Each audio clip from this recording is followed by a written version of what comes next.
本局咧搗破咗一個以高薪利誘到外地工作嘅犯罪集團。咁當中咧係涉及9名嘅本澳居民，當中包括8男1女，年齡層係由未成年啦去到中年嘅。咁本局咧喺呢個案件中咧就拘留咗6名嘅集團成員，咁當中係包括有2名嘅骨幹成員嘅。我哋司警局咧先後咧接報咧有9名本澳嘅居民咧，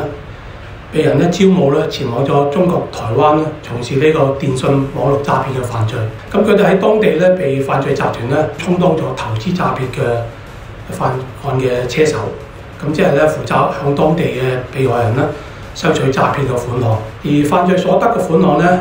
即時會轉交咗犯罪集團嘅上線成員嘅。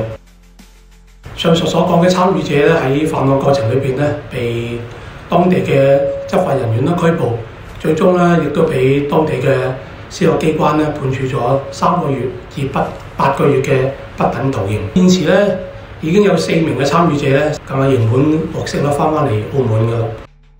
咁司警局反詐騙協調中心喺度呼籲全澳市民啦，切勿輕信網上又或者陌生人聲稱嘅招聘信息啦，以防被詐騙金錢啦，又或者危害到自己嘅人身安全。